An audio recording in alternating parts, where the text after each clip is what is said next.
Hey everybody, thank you for coming. This specialized code public forum is being sponsored by the Environmental Sustainability Committee. My name is Glenn Reed. I'm a member of the committee. Christina, and I was about to try to butcher Christina's last name, is our co-chair. Christina, would you like to introduce yourself? Christina Christodouloulis. Nice to Welcome. Thank you.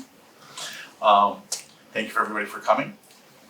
I have a brief set of slides, but our featured speaker is Joanne Pacetta from the Green Communities Division of the Department of Energy Resources. Excuse me. She will be taking up most of her time today in dealing with the substance of the specialized code. And I'll know why we're calling this specialized code public forum. As some of you know, and as you'll find out, we will also be talking, by reference also to the stretch code too. So just we titled this the specialized code forum. So Glenn Reed from the committee, Joanne Pacetta will be dealing with the details of a much longer PowerPoint. We'll have some Q&A and then an informal discussion to the extent that people want to, hang out and talk some more about this. Please note that tonight's meeting will be recorded. We are not live, so this is not a hybrid meeting, this is only an in-person meeting. And this will be posted, and we're trying to actually rush this to press because the planning board expressed a desire to have this prior to the meeting next week. So this will be getting to them in the next couple days or so. I guess at some point soon also it will be posted on the Carlisle YouTube channel. Yeah, and we'll also post the two presentations too.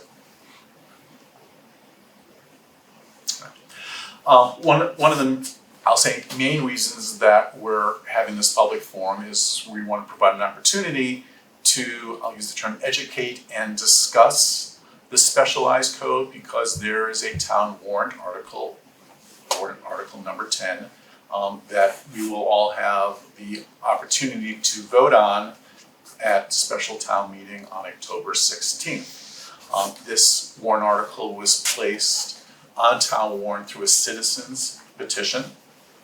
I'll note quickly that is consistent with the master plan in terms of some of our environmental goals. For specific, I will not go into detail. If people want to look them up, they're listed here, and if we want to talk about them later, we can do so. If the community at town meeting votes to approve the town warrant, we will become a specialized code community effective the 1st of July of 2024. So there will be a little lag to allow a transition from our current code, and we are currently a stretch code community. We have been for well over a decade. I will just note briefly, because this code stuff has gotten pretty confusing of late.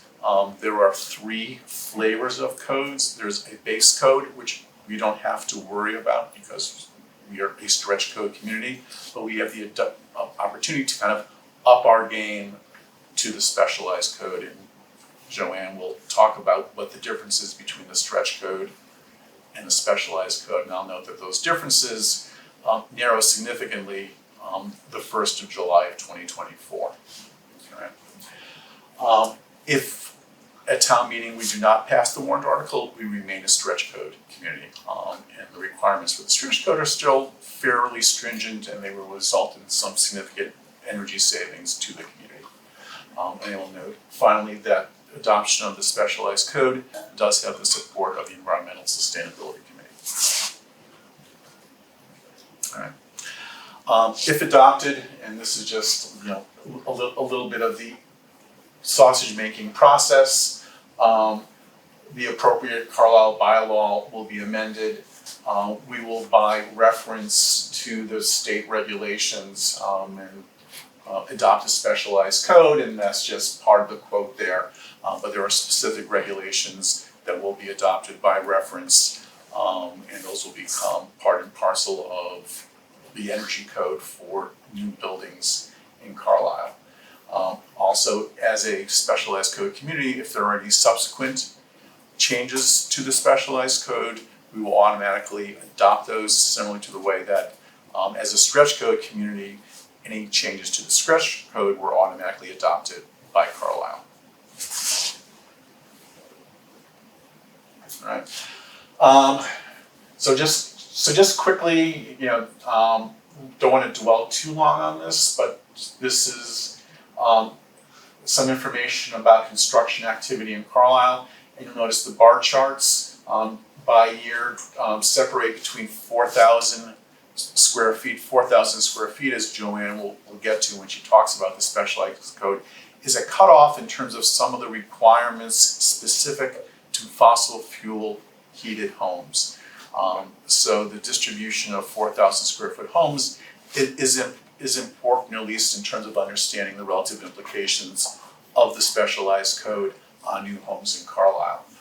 Also, building code, new building efficiency is measured by a HERS index score home energy rating system. Like a golf score, lower is better. So low scores or good, and this is the distribution of scores of new homes through 2022. And the average of homes, and I believe this is the Carlisle average because it also happens to be at or about with the statewide averages. For new homes, it's a 51. And if you went back about 15, maybe even 20 years, when building codes were less stringent, the building code was normed at 100. So we're using about half as much energy as we were 15 or 20 years ago when the typical home was being built to code. But again, that was a while ago. So we are certainly building homes better than we were 20 some odd years ago. All right. I was going to say next slide, but I'm the person who has to do this, and this is my last slide. And this is a list, and this is a few months old. Debbie Bentley put this together, I think, for a select board presentation. But this is a list of recent developments in Carlisle over the past decade. As you can see, with the exception of Woodward Village, they've all chosen either natural gas or propane for their heating fuel. And Woodward Village is currently under construction. Several of the units are finished, but others are still under construction. And those are all electric being heated by heat pumps. I'm finished. I want to turn it over to Joanne. Any questions about what I've showed? We will have more time for Q&A, but particularly if there's anything from a clarification perspective in terms of what I've shown, and again, you'll have the opportunity in the Q&A to delve into things in more detail. I had a question. What is the HERS metric again? So home energy rating system. Okay. It's a modeled number through a approved set of software that comes out with a rating for a building based upon its energy using equipment and its building shell, and that's a fairly gross simplification, but so it's an overall comprehensive rating of the building's energy efficiency. Good. Very good. You're good with the page off the back. Very good. All right. We're at the stage where do I take the glasses off or leave them on? Or I'll leave them on because I can see faces. Good evening. My name is Joanne Bissetta. I'm the director of the Green Communities Program at the Massachusetts Department of Energy Resources. It's a mouthful.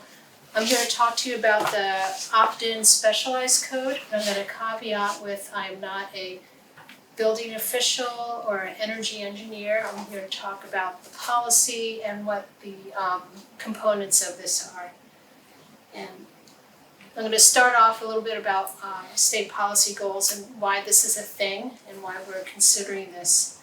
I'm going to talk briefly about the existing stretch code and HERS ratings, and I think Glenn covered a lot of that already, and then spend most of the time talking about the thing you're voting on in a few weeks. In the past couple of years, there have been some significant legislation that was passed into law that really pivoted the state's clean energy and climate policy towards reducing emissions, decarbonizing is the new buzzword, electrifying, and it essentially requires by law that Massachusetts reduces its greenhouse gas emissions by 90% by 2050, and it sets these sub-goals, as you can see, by these different years. So these are based on 1990 emissions, and I think we're at about 26% right now. Got a lot of ways to go. So, why do we care about building codes? Most of the housing that exists in Carlisle, I live in Acton, has been there for a while, and it's not going anywhere, but we're continually to build new homes and new businesses. So the energy modelers and population forecasters and so forth determine that by 2050, 27% of the all residences will be new. So as anybody knows, if you've retrofitted your house, it's much easier to build something right the first time than go back and redo it. So the reason why we're looking at energy codes to help reduce greenhouse gas emissions in the building sector is to get buildings built right at the get-go, because once they're built, they'll be around for the next 50 or 100 years, we hope. This is the flavors that Glenn had mentioned. We got the base code, which we won't talk about. 51 communities in Massachusetts are under the base code. The stretch code, which Carlisle is one of the 281 communities that are currently under that, was recently updated, as Glenn had mentioned. And then that one of the pieces of legislation that was passed last year created this new net zero code. We're calling it the specialized code for a variety of reasons. And it really hones in on getting new buildings to be built with electric heating and cooling. Right now, there are 19 communities that are under this. Here's the magic map. You can see there's a good cluster right around here. We have Acton, Concord, Stowe, Maynard. Bedford's going to be voting on it in their fall town meeting. Not sure. I know Chelmsford was thinking about it. So there's a lot of activity going on around here. Northampton was the most recent adoption. They voted on it last week. Some more information about HERS. As Glenn also mentioned, HERS, maximum HERS scores have declined over the past 10-15 years. Back when we first started the stretch codes in 2009, the HERS ratings were at 65 and 75. And as you can see, as the codes become more efficient over time, they get ratcheted down. So, specialized opt-in, it's pretty simple in terms of what's different about requirements versus the stretch code. First of all, if you're building a new home or new building that is heated with fossil fuels, you'll need to pre-wire it for future electrification. Second, if you're building a new home or business or structure with fossil fuels, there's a certain amount of solar PV that's required to be built with that. If you're building a larger home over 4,000 square feet, the fossil fuel option is not necessarily an option anymore. It has to meet a HERS 0 and have enough solar on it to counteract the energy that's being used. Multifamily has a requirement that it be passive house certified, which is a way of designing and building. Can build single family homes as well, but it's starting to really grow in popularity in multifamilies because it has an enhanced building shell that really reduces the need to heat and cool those buildings. And then lastly, if I go back to this slide a little bit, you can see in 2023 the HERS scores for the regular stretch code, which is the blue bar, is at 52. And in 2024, it goes down to 42. That's because it's being phased down to 42. So even though it'll be 42 or 45 no matter what, because the Carlisle is a stretch code community, some communities wanted to adopt the specialized code to get a jump on it. Okay, let's delve in a little more details. It's a kind of a busy chart, but we'll just go from left to right, from top down. So if you're building an all-electric home that's heated and cooled with either air source heat pump or ground source heat pump, which is, I'm not gonna say easy to do, but you'll see it more in new construction versus renovations. That meets the stretch code requirements as well as the specialized code. You don't have to do anything else as long as you meet the HERS 45. If you're building a mixed fuel home, and that's a home that's built heated with natural gas, propane. I don't know if anybody's building oil heated buildings anymore, but we can include that as well. You'll see here the differentiation between the 4,000 square feet above and below. Again, they both have to hit HERS 42, but if it's a smaller home, the solar PV is limited to 4 kilowatt hours, and you have to pre-wire for electrification. If you build a larger new home, you need more solar on site, whether it's on the roof, could be on a garage or other structures, to bring the home down to 0 HERS score. And again, if you build a new home under a passive house, and it's with a mixed fuel, you just have to wire for electrification. And there are some single family homes that are built under passive house. One key part is if you're renovating your home, adding on, specialized code does not apply. What's required under the stretch code will remain. There's no additional issues with renovations and additions. Existing homes, again, Carlisle building inspector's not gonna come and rip your boiler out of your house. It's there, you don't have to do anything to your existing home. And I know this is probably important in a place like Carlisle with some older structures, historic buildings as well. There's exemptions for any if alterations or so forth affect the historic nature of the property. And there's a lot of this language in the code specifically that addresses that, but I know that's probably something that folks here might be interested in.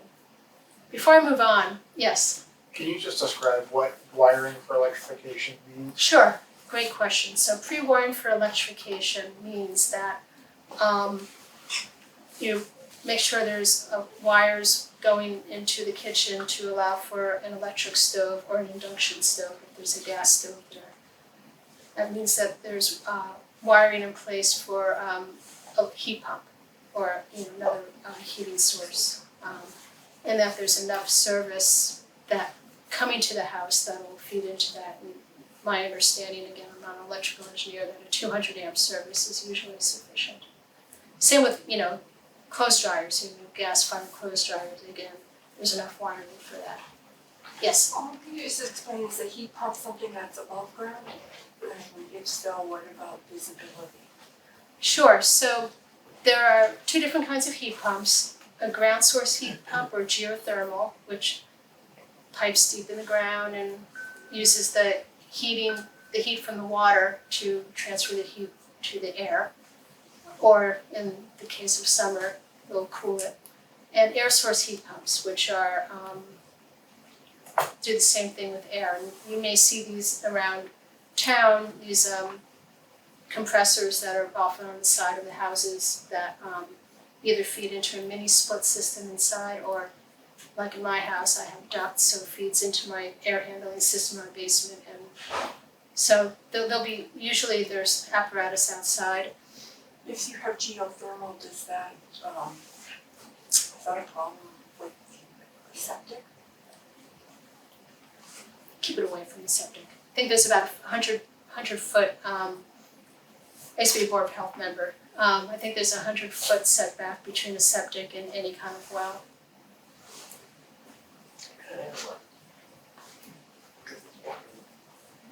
All right. Any other questions on this particular chart?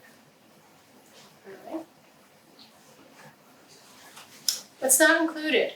We're not banning fossil fuels. If you want to build a house with a gas stove or a gas fireplace, you can. There's nothing says you can't. I know some folks are really interested in embodied carbon, that's not part of this as well. And again, solar PV for using fossil fuels and pre-wiring for future electrification. Those are really the only differences. So, you saw from some of the slides that, Glenn showed and I showed, the average HERS score is 51. So going down to 42 or 45 requires a little more effort in terms of the building architect's design team to make sure that there is enough insulation, sealing, other parts of the envelope that really make it retain the heat or cooling as well as enhancing the efficiency of the existing appliances and other things using energy in the building. So here's a chart about solar. Again, this is if you're building a new building heated with fossil fuels. And again, you see the differentiation between the 4,000 square feet solar requirement is 4 kilowatt hours for a single family. And then for multifamily, there's some different requirements there. Now, there's a lot of trees in Carlisle, and we love our trees. So obviously, the code doesn't force you to cut down your trees so you can have solar to comply with the code. There's step-by-step formulas to determine whether you have enough sun shining on your property to make solar make sense. So I know this has been somewhat of a sticking point for some, like, oh, you got my trees. No. So if you don't have enough sun, it doesn't make sense to require solar if it's not going to generate enough energy. That goes with the larger homes as well, but the larger homes does have more of a PV component of it. And multifamily, the solar is not required, but it does have to meet the passive house standards. And commercial, I know there's a small commercial part of Carlisle. Is it just the town center, or is there Couple of others. some others? And this will actually include schools, municipal buildings as well. The solar is 1.5 watts for each square footage. And again, if there's significant shading, there's ways to address that. Any questions? Yes. I know we're just talking about new buildings, but is there some plan further down the line for older houses or antique houses? Are they just gonna be exempt forever, or is there something else coming down the line for those properties? Not that I'm aware of. Again, if you have an older home, if it's part of a historic district or it has a plaque on it, I know there's different jurisdictions. If you build an addition on it, it might trigger, you'll have to build it to stretch code requirements, not to the code, well, it was no code in 1800, but it'll need to be a modern, efficient addition with a good shell, good insulation, good windows, and if any heat or cooling included. But in the building code itself, there's no requirements to go in and retrofit older homes. It's only when people stop working in it that it triggers it.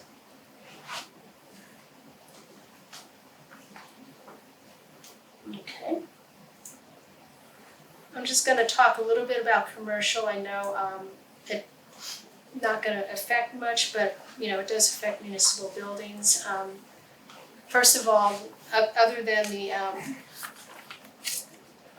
this is the difference between the regular code and the specialized code. Again, if you're building all of that trick, you don't have to do anything. If you're building anything with a fossil fuel, again, you have the electrification pre-wiring and the solar on site when feasible. The stretch code that was updated this year was pretty ramped up for commercial. I like this slide. I don't know. Fun graphic. Changes the paradigm for commercial construction that is really looking at dealing with the building envelope. So if I heard a town meeting warrant article for the library, they renovating or doing an addition or both? No, just renovating the Renovating. interior. The interior, okay. Anyway, so, the good news is generally, all electric homes are cheaper to build because you're just building one system to heat or cool it. You're not putting in a boiler and an air conditioner, you're putting in a heat pump.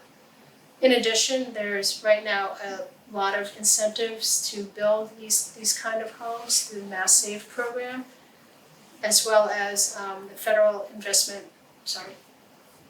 Inflation Reduction Act. There's tax credits available for builders who build these homes, as well as for commercial multifamily. So, you know, the upfront cost may be slightly more because of the equipment and whatnot, but it more than pays for itself with these incentives. And then the bonus is the occupants of these homes will be in more efficient homes that will cost less to heat and cool.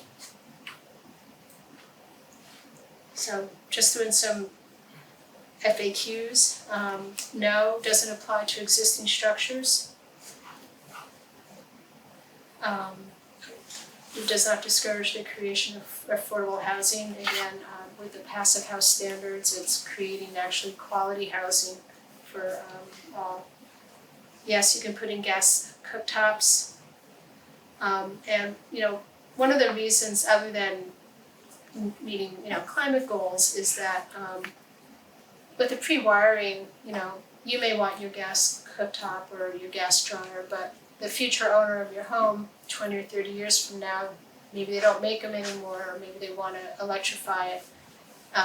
Having the wires already there, ready to go, makes it a lot easier, and it's a little, you know, consumer protection. And you guys know about the process. You have a warrant article. I think Carlisle is smart in having a nice, good long phase-in period to allow folks to understand what it is, work with your building community. And we've got a lot of information on our website. There's energy code training going on all the time through the Mass Save program for building officials, for contractors. So I believe that is it.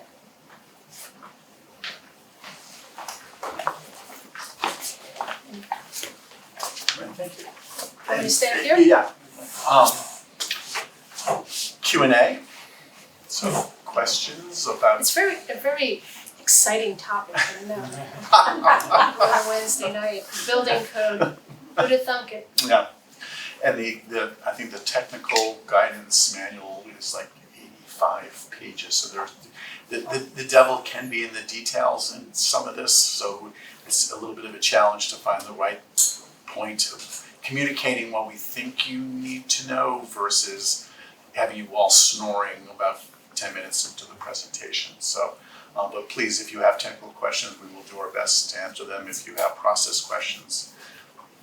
Sorry, just one of the slides that you showed at the beginning, I think said something about the number of new construction lots available here in Carlisle.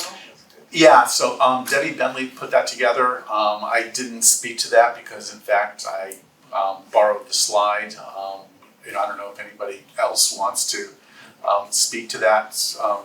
I think it's at 66 6 or something, I don't think that, I wouldn't consider that accurate, Eric. Okay.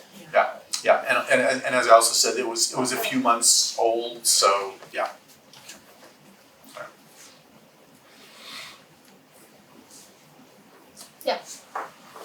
What kind of, are there exceptions? Can an all-electric building have, for example, an emergency generator that's fossil fuel fired? How about fireplaces that are mostly for aesthetics that are fossil fuel fired, things like that?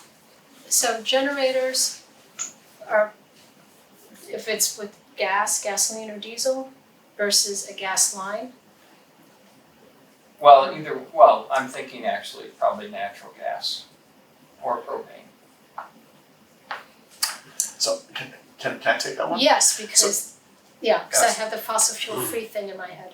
So and the reason I'm gonna take that is because Mass Save in their recent code newsletter actually addressed that specifically. Okay. Otherwise, I would defer to you. And I was a little surprised, but the answer was yes, it was allowed.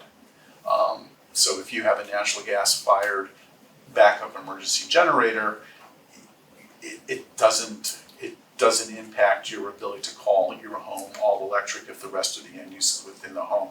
Interesting, and then I give another example about if you have a rooftop gas grill, and I'm not gonna actually go into the details, but it's like, okay. But anyway, but to your first question, I'll say a little surprised, but yes, it was allowed in terms of and still being allowed for the building. But the fireplace though, that Yeah. I'm not sure. Yeah, I don't believe so. I don't think so. Yeah.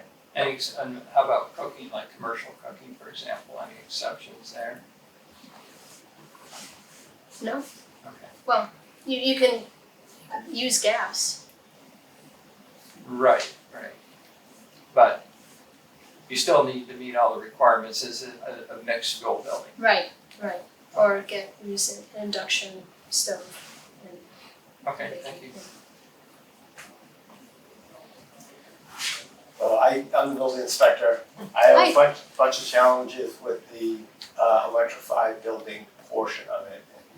And, I really don't have any answers to what is. So if somebody built a mixed fuel with solar, so how many amps where? No, how do I judge it? You could do it. Let's say we plan for this building to be heat pumps with split systems here and here. Do we do it a full design that way, which gives me how many amps would be required where?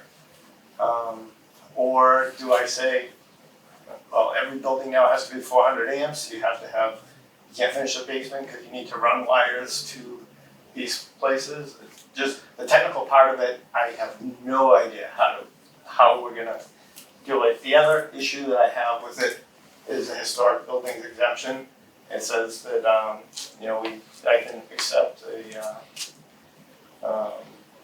this isn't any different in the regular stretch code as you opt in, but it says a registered design professional has to tell me that it's a historic building.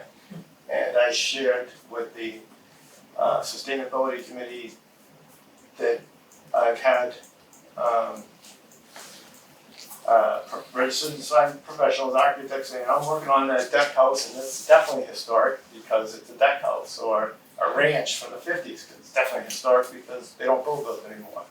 So, that I just struggle with building codes before were developed by building code people, not by energy code people.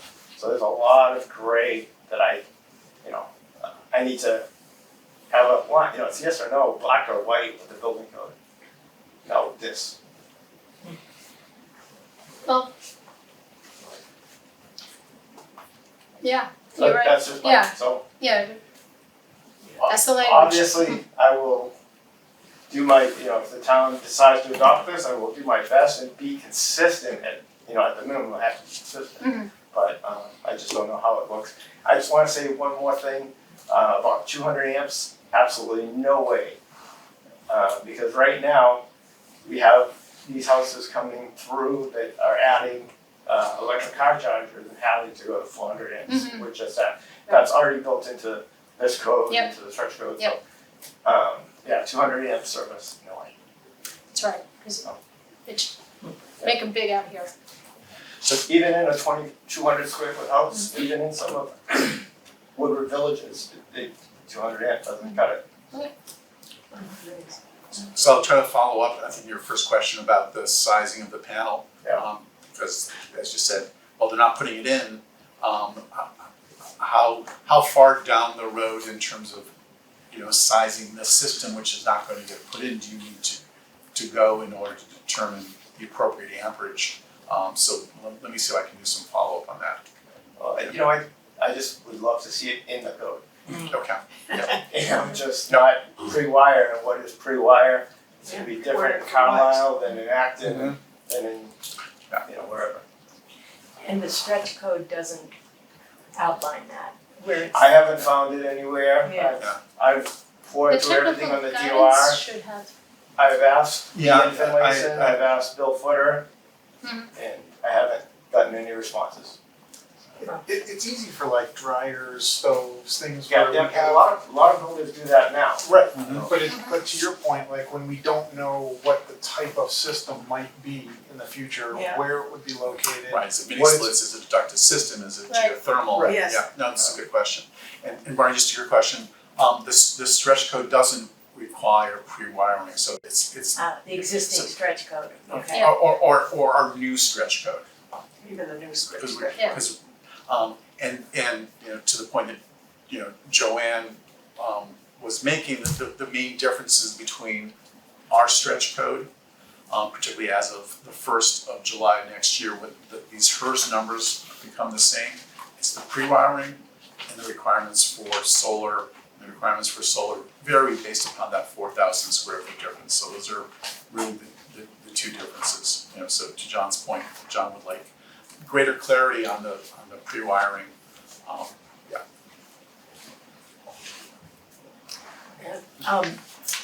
So of the communities that have adopted this already, have any of them, have they gone into effect in any of those communities, or the earliest is January 1 of '24? no, some of them, let me look at the map here. Because my follow-up is, so what has the impact been, or, Four communities, I think, had a Effective July date 1st. July 1, Yeah. yep, of this year? yes.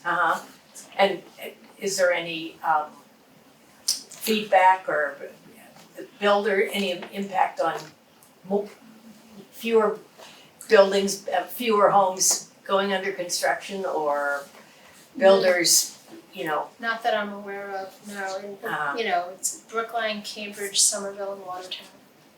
Huh. And it's, that's not very long, I guess. 2.5 months, Yeah. yeah. But hopefully we'll get some information in the next several months, year or so. Finally, I can share what some of my counterparts in those towns said. There was a mad rush before Before This July one to in 1. get the fact, get oh, the to get permits your in permit. right before. Uh-huh. Yeah, so I think you'll see a delay, and then people are trying to figure out how do we, accomplish this. Okay. I guess one of the things I think of when I see these types of initiatives is that, there's a tendency to think of electric as not fossil fuel, but there often is fossil fuel behind the electricity being generated.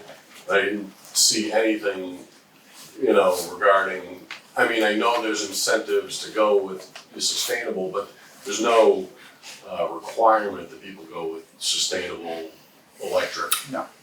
sources. Other people in the room may be able to speak to it. There are separate initiatives to I'll use the term decarbonize our grid, increase the renewable content, and decrease the amount of greenhouse gas components, and there are specific renewable portfolio standards, specific requirements for electricity, and actually Carlisle is a municipal aggregation community choice. We actually have greener electricity than the requirements. And Bob, I don't know if you want to say anything more before I butcher this, but. You're doing great. Alright, and so statewide, our grid is decarbonizing, and I don't know, by 2050, I believe there's a goal, I'm not sure if it's 100% or 90%. So the grid is getting cleaner, and, I'll say putting aside the PV component, so if we're just looking at these mixed fuel homes versus electric homes, even if they're using electricity from the grid, which, includes a substantial amount of natural gas, it's still cleaner. I think the important point is that choice of your electricity supply Yeah. has nothing to do with your home construction. So that, you don't have to do anything in the design and construction of your home to accommodate buying 100% renewable electricity through the grid. We're also trying to build homes that are gonna last another 100 or more Right. years, so that's, I think, the pivotal thing here is that it's not necessarily even for the inhabitants of the home as it's being constructed today. It's about kind of the longer term vision for the overall lifetime energy consumption of the structure. Yeah, well, I guess it was part of like hearing, 400 amp service, that's a lot of service and I don't know, what in general is gonna be fossil fuels anyway. Yeah. Right, but it doesn't even sound like it's clear that it's going to be a 400 amp, because if you only pull a 200 amp from the pole, and it turns out it has to be 400, there's still gonna be an additional charge down the line when you have to pull that again later, so a little concerned about that. And we'll try to get back to John Yeah, on I that. mean, that's a very important point. And I guess my question is about the PV, because it's not, because we do have the trees, and because it's also, you have to be careful about siting the house carefully. I happen to have PV on my house, but, because my house was an existing house, and I have nothing that faces south. So I've got PVs, but they're not they're not 100% efficient because they're not facing south. So there's a lot of stuff Yep. there Yep. also, which is tricky.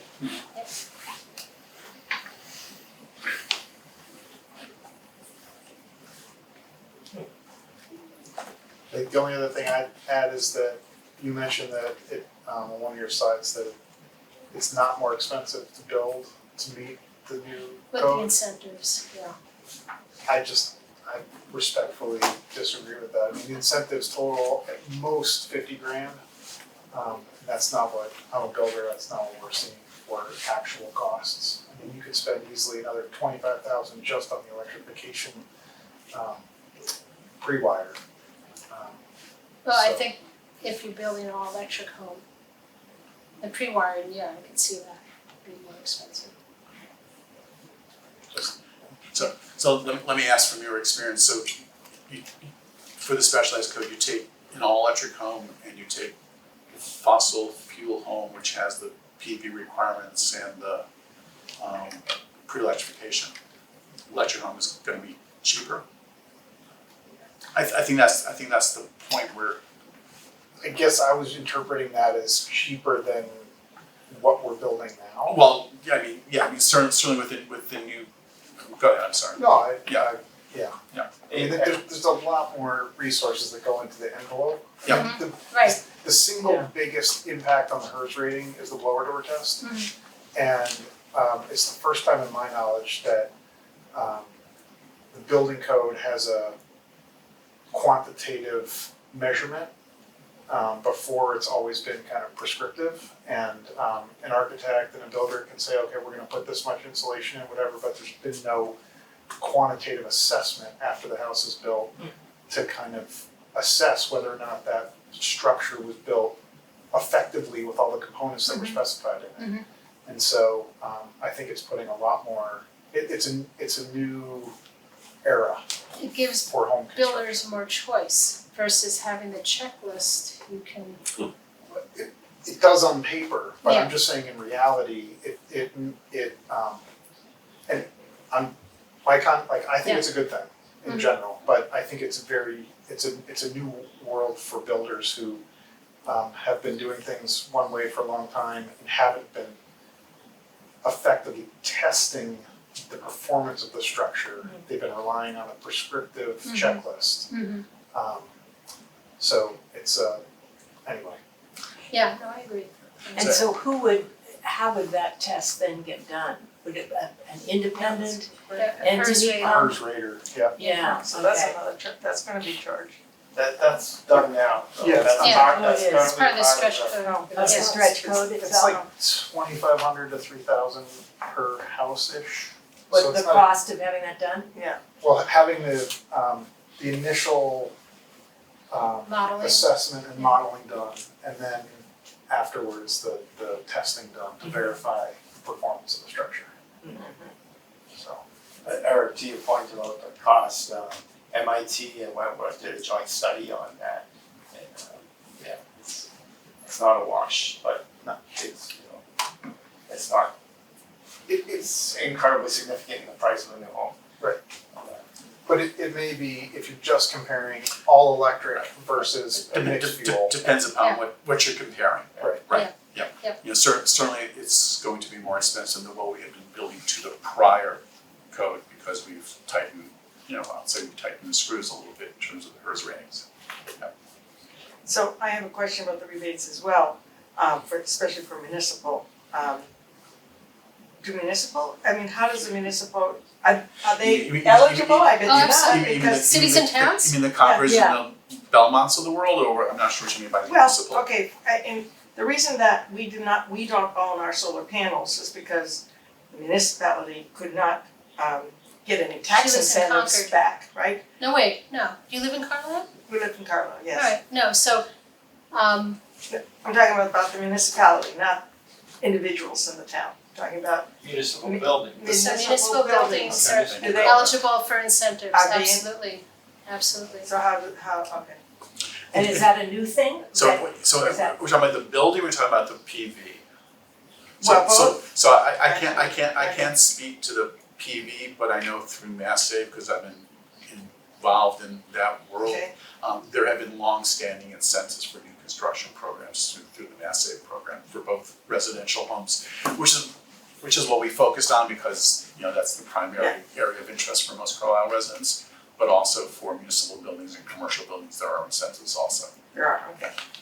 Well, let's say, for example, if the town wanted to build a new fire station or police station or. Yeah, community yeah, center by or- chance, by chance, yes. speaking, like, those would be regulated by this code. Yeah, and I'm trying to remember. They're already regulated by. the code. I know, well, we put a new RTU and we were gonna put on the library, we were going to do it gas powered. And I attended the hearings, by the way, on the stretch code things, and I bought the idea that we should do this sooner rather than later, not have to, retrofit later, blah, blah, blah. But anyway, so we went and did an electric heat pump up there. But as I understood, or understand it, Guardian, who's our contractor, they're the ones that got the incentive, and they gave us a discount on our RTU, and because we were not eligible, so I'd just like to make sure that. Alright, No. so, Yeah. go ahead. No, you're eligible, what they probably did was deducted the incentive from the bill they gave to the town. So you're raising an interesting point, which is actually a topic of discussion. Some of the incentives go to the contractor as opposed to the ultimate user, with the intent being that with the money going to the contractor, it influences their specification choice more directly. The hoped for outcome is, to both of your points, is that the contractor will then, pass that incentive will flow through to you. That's I believe more relevant to equipment incentives, overall building incentives for things like envelope. Actually, I'm gonna be careful on the commercial. I play more in the residential. I play in the commercial, Yeah, so municipal as well, yeah, Okay. so, I think you're talking about like the upstream program for the equipment. right for Yeah. HVAC equipment, right? Yeah, Yeah, I'm less clear on the overall commercial building in terms of EUIs or how that works. right, Yeah. right, so, they have a, cost benefit analysis, it needs to, pencil. It needs to meet certain requirements, and if it does, you get an incentive, and sometimes it's prescriptive, dependent on your therm saved, or if it's a larger project, they'll do a custom incentive that will be more lucrative. And those go to the municipality as opposed to. They do, and in our Green Communities Grant Program, we work a lot with the vendors in the towns, and what they'll do is, because if it goes to the town, it ends up in the general fund That's right. versus, unless there's a revolving account that's specified for that. So what most towns tend to do is deduct the incentive from the total invoice. So the incentive goes to to Guardian, and they deduct it from your bill, so it works out that way. Okay. And if anything that's funded by one of our grants, we insist on towns applying for these incentives and getting, so we're very stringent on that.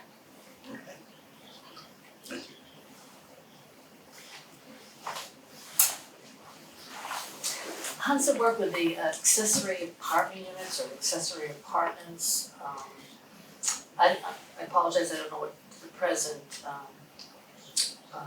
policy is in Carlisle, but if I add on to my house, is that considered existing? And if I have a unit that gets put in the backyard, is that considered new? Is that how it works? Yes. Yes, so let me, I pulled up, so I know that this has been one of, whoops, there we go. But the one thing which I think. But this is under the stretch code, the specialized code, just deals with new construction. So if you're adding on to your house as an accessory, it's a dwelling unit, has, kitchen and bath, and it's an addition. And if it's over a certain size, it has different requirements under the stretch code, but it's not considered new construction under the specialized. But if you put something in your backyard, that is new construction, and it would be subject to the specialized code. So, I just want, because I'm on the housing trust, so, if it's a standalone, as new construction, if it's added on, it is not, as an ADU, If it's over 1,000 square feet. over 1,000 square feet. Right, yeah, there's a lot of different permutations for the stretch And code. don't It's we have a over 1,200 square foot limit? Okay, So new building would be the specialized code, addition would be the stretch code, stretch code. okay? But then there's specifics within the stretch code to the slide here in terms of what the requirements are. The biggest challenge for renovations is that if it's over 1,000 square feet or 50% of the existing condition, you have to bring the entire structure up to meet stretch Yeah. code requirements. Current code, yes. Yeah. It's not, you can't, if you add a 1,200 square foot addition and you have a 1850s colonial, you basically have to, effectively rebuild the whole house. To get a HERS rating at But 42. that's not this opt-in code. That's not, we that's already what you have now. That's That's what you have Or now. you ask for a historic building exemption. Yeah, You said the 1850s home, that's what I said. Well, yeah, And that, so I again, think that- we could probably justify it being historic. Yeah, but, okay, so here's another question then. you guys are smart. Can we have our own regulations? I mean, like, No, we can't. man behind you says no. No, I was just thinking like our own definitions of what an historic building is. No, can't do that either. We can't say, I leave that to the historic commission people. well, but the thing is, it's not stamped by the historic commission, it's stamped by an architect. That to, this is what John's that's, question is. yes, Yeah. that's what I'm, yes, Yeah. so Ultimately, that's why I'm trying to get he's us. the one, I he's the know. decider. Yeah.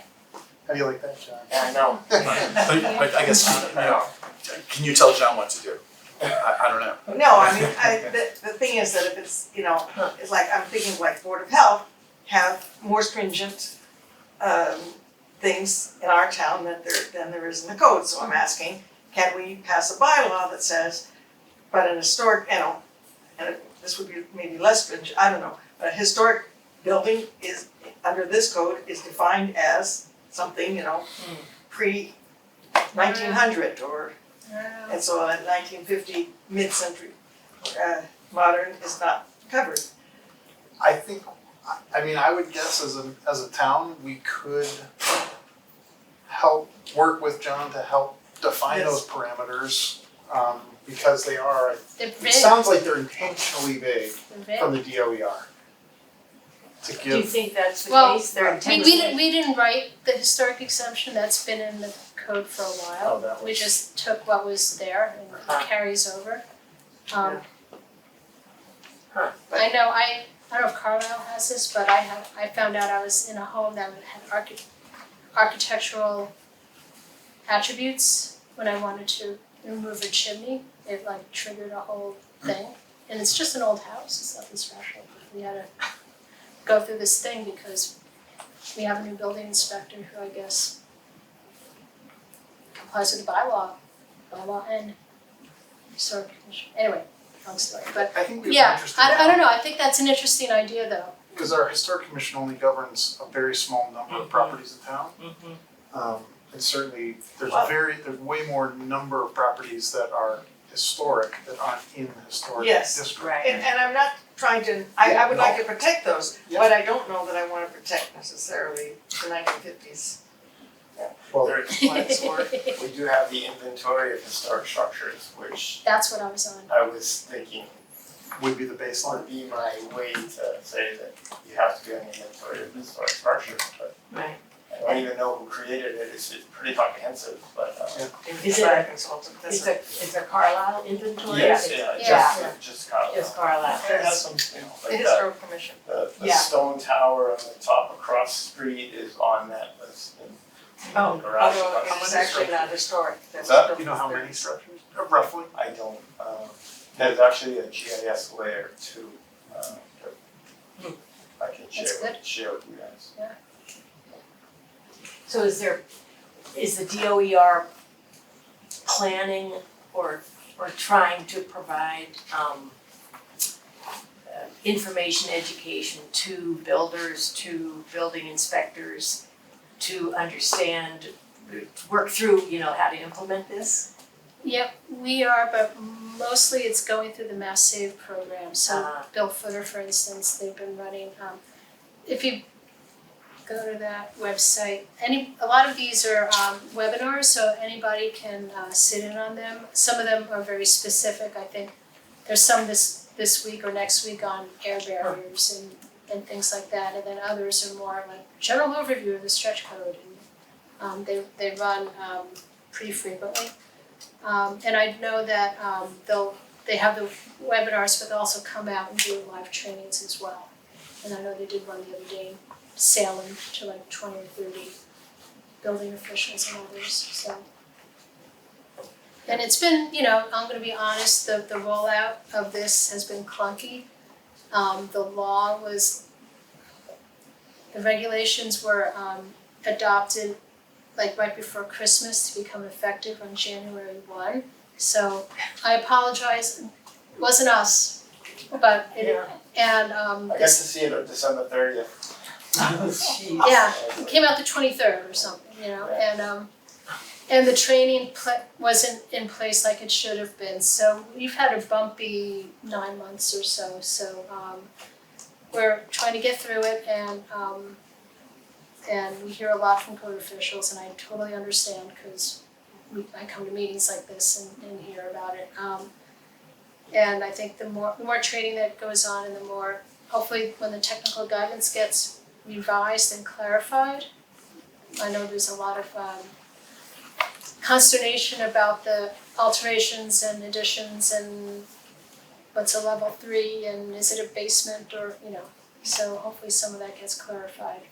The opt-in is almost not a walk in the park, but compared to the upgrades to the regular stretch code, it's simpler to explain versus all this other stuff. So the last thing, we had the thing about how many lots there are, but how many real subdivisions or building permits or houses do we think are gonna be built in the next year? I don't know that, John, or if you wanna venture a. The biggest thing, I think that 60-something number came from what our, 2 acre, Yeah, that's- 250 feet frontage or That's like 4 acre. Like full build out. Yeah, that's Right full build now, lots, yes. subdivided right now. But didn't take into account any of these larger parcels that could be subdivided, or the 10+ acre parcels that could be clusters or that kind of stuff. None of that was taken into account. And I know that Brian in the assessor's department has a little bit of a crystal ball. He does some predictions on what they think will be coming down for new growth as far as new construction. I don't really keep track of that stuff. the planning board doesn't have anything big on their, there's 5 on South Street and West Street. I meant West. Yeah, I meant West Street, sorry. East Reading Drive. Well, that's another 5, so that's 10. And I haven't sold those yet, okay. That's So- what your other, or the other number up there was 22 ready to, like, permitted vacant lots? Is that the, you got a yellow box at the bottom? Yeah, and again, I borrow this slide more for some of the other statistics, so I don't wanna, I don't feel comfortable. Well, I guess what I'm asking is, Yeah, Stone Meadow, oh, yeah, all those, yeah, All those common driveways that were approved last year. so. that's right. It's Yeah, not so, nothing, but. I have a question, it's kind of for Eric, actually. So I'm kind of wondering, you know, you were talking about the added cost to, building new places. Is that, how much, is that offset at all by the selling point of it being, I would think so. I mean, it's ultimately conceptually offset by the lifetime savings of the decreased energy consumption. I don't have any statistics or firsthand knowledge to say It's tough to if put. that time horizon is, 10 years or 10,000 years.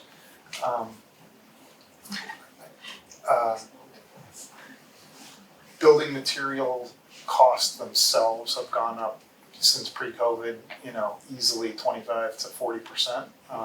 So we're in a hugely cost escalated environment already.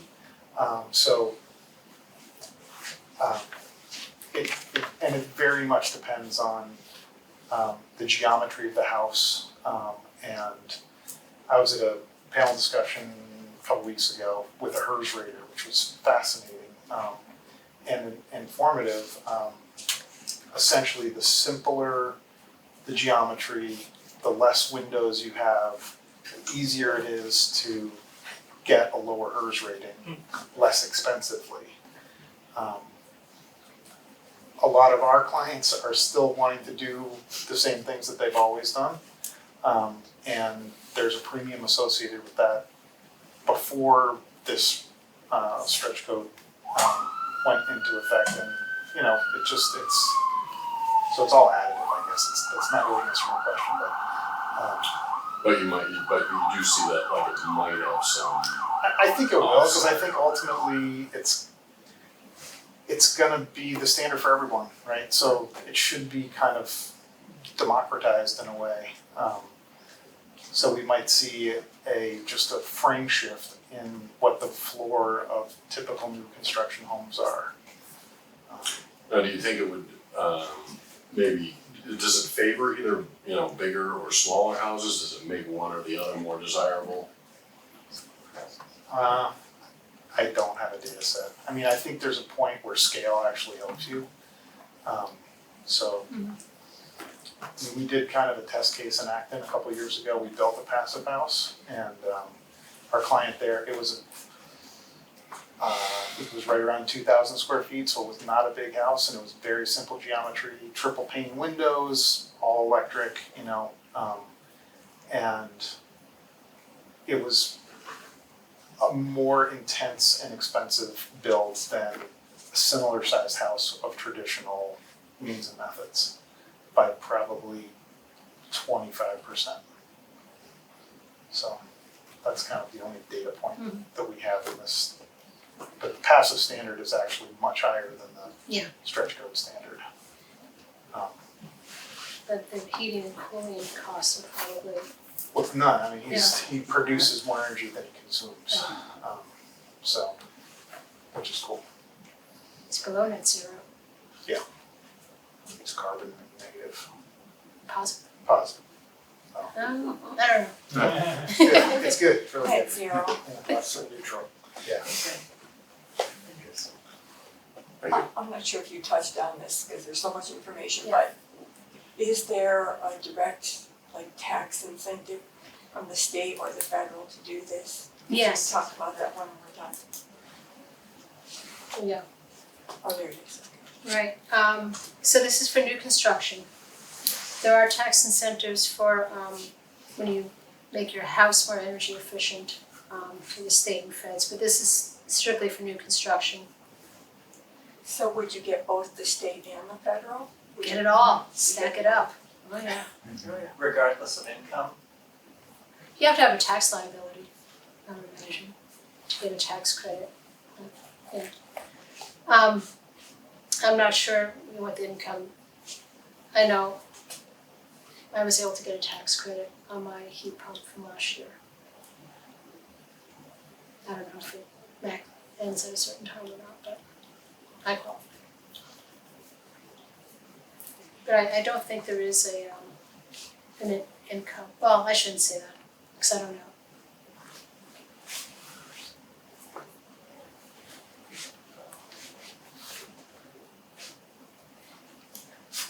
And none of this talks, not that I wanna talk about solar that much, but then there's the solar tax credits, which we're not even talking about here.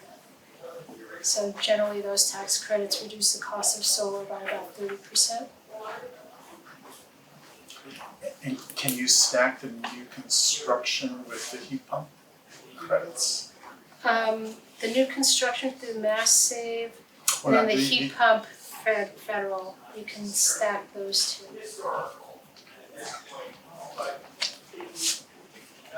Yeah, I don't know about, no, I don't wanna talk about taxes anymore. Okay, right. I don't wanna get in trouble. Uncharted territory, because they keep just changing. As the utilities were saying for a while, consult your tax accountant, your tax professional, yes. Yes. Any other questions? Thank you. Well, thank you for your questions.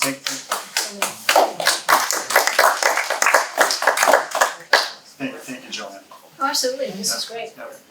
And thank you, everybody. This is a little complicated.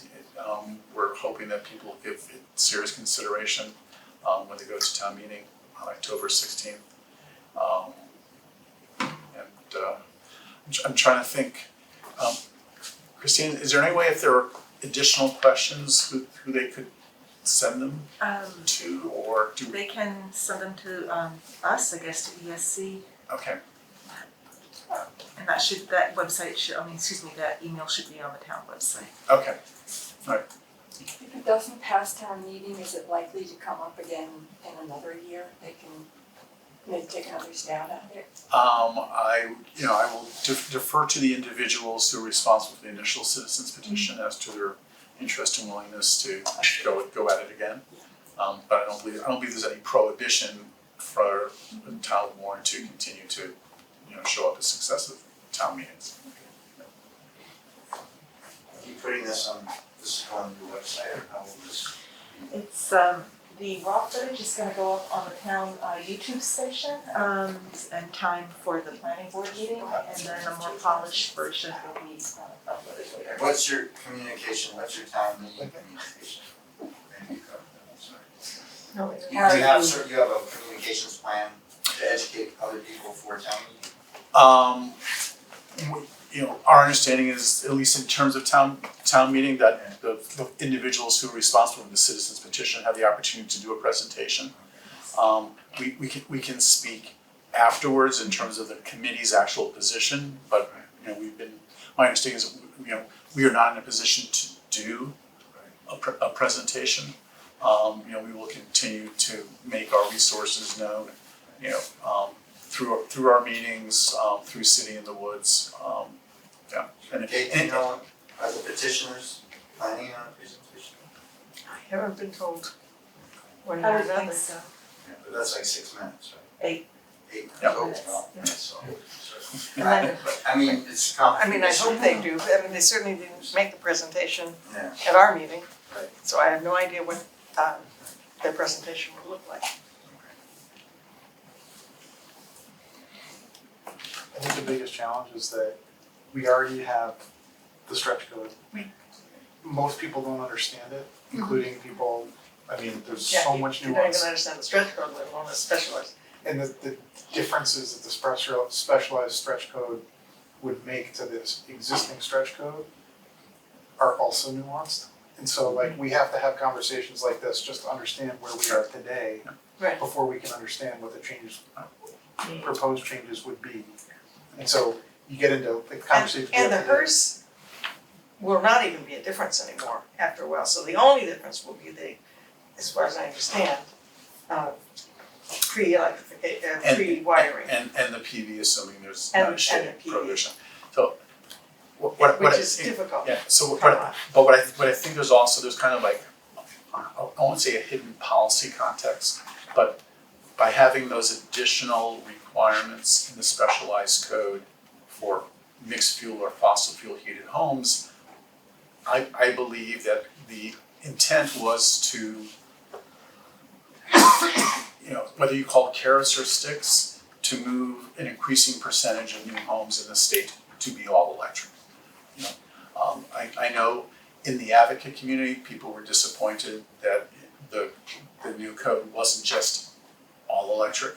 But I was not privy to any of the conversations going on at DOER in the code development. But my sense is, by having both a more stringent set of requirements for fossil fuel heated homes, it's only 3 points, but it's more stringent. It's going to cost more, at least in from certain aspects, to get to the HERS 42 versus the 45 for the all electric. Plus you have the PV, plus you have the pre-wiring. It's kind of like just above all electric. I think that's kind of where this code is trying to get people to go. Another question, is Massachusetts ahead of the game in this, or is this a regional trend or a national trend? So one of my former work associates is working in Vermont. Vermont's typically been fairly long in the curve, and I think to one of the points that Joanne showed, I think Vermont's actually looking at things like embodied carbon, actually considering some of the aspects of the carbon embedded within the building materials and the insulation. We're not there yet. Rhode Island is not as far along. They're adopting one of the standard code formats. I believe they have a stretch code option, but I'm not familiar with it. Connecticut's also behind. I can't speak to New Hampshire or to Maine. Okay. Yeah, I have to say that I was at an embodied carbon webinar today, and so we're starting. I'm sorry? We're starting. It's certainly becoming a topic of discussion. It's Yes. already a copy of Yes, this, yeah, so, absolutely. and, it was just the introductory one today in 2 weeks. Yeah. It's gonna be 101 and 201. Yeah, and in some cases, stretch codes lead, some cases the utility efficiency programs, lead at this point, they're also not yet. In certain respects, I addressing think that. embodied carbon for Carlisle is almost more apt, but just saying. No, thank you.